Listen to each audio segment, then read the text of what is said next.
Hi, I'm Big Al and welcome to the channel. So today I wanted to talk to you about my philosophies, uh, if you can call them that, about backstory and lore for a game. The, the way I think of it is as I think there's three different types of backstory and lore. There's mechanical backstory and lore, just called backstory. There's aesthetic backstory, and there is uh, story backstory, or inspirational backstory, you might call it. So mechanical backstory, that's things that directly affect the mechanics of the game.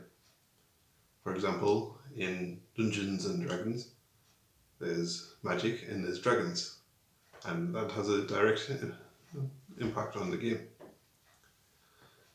Then, so backstory is just like little flavor text. I would say that's when I refer to Fluff, I'm usually referring to that.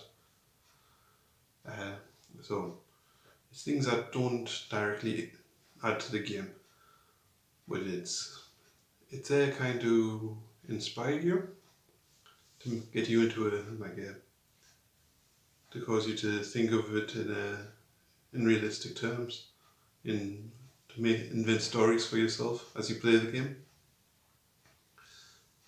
So and names are a perfect example of that. If you get a model of an elf, you can put it on a table and it's Galadriel, the elf. Or you can use this exact same model and call him Big Nick, the elf. And both are perfectly legitimate, and it doesn't affect anything in the game.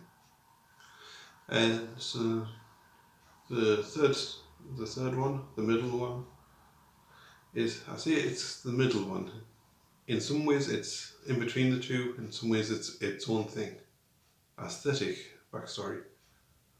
So this is things that don't change the mechanics, but it's visible. It's like something that you can see on it when you play the game. And for example, I thought a good example was a barbarian. When we think of a barbarian, we have a certain image in mind. But in mechanical backstory, barbarian is what you see on the piece of paper. He has rage, he has increased strength, he has limited equipment. But in our imagination, a barbarian is usually wearing furs, long hair, is very wild and aggressive. And so, if you change those things, you haven't changed the game. So it's not mechanical. But as in the second part that I mentioned.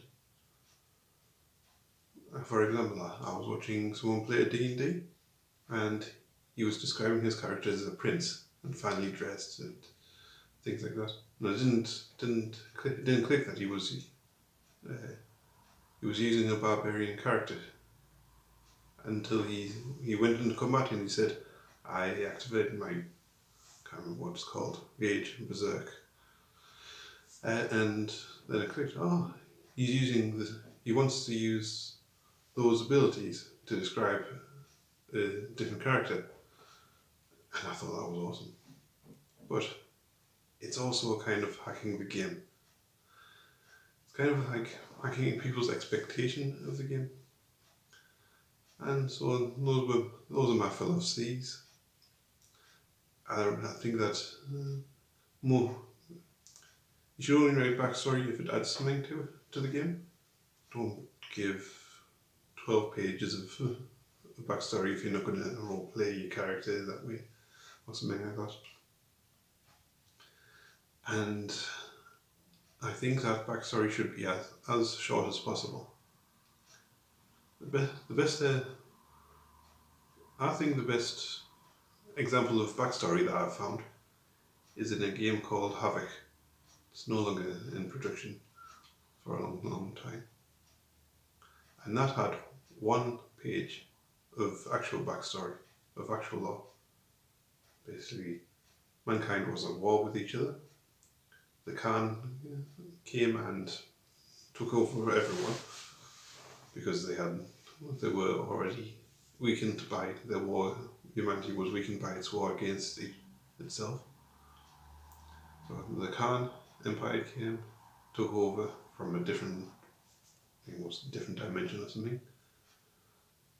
And then it has 3 factions, and it was like just 2 tiny paragraphs each for each one.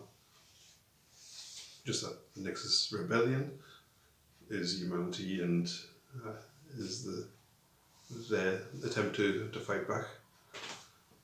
The Khan want to enslave everyone, and then a third one that has come across from a different galaxy. And yeah, I thought that was enough to inspire people, and for them to make a headcanon, like their own fictional space for it. And yeah, I think that was done perfectly, and it was very, very short. And yeah, I'm going to try and emulate that in my own games, but that's going to be for a different video. So those are my philosophies, my rant about what I think a good backstory should include.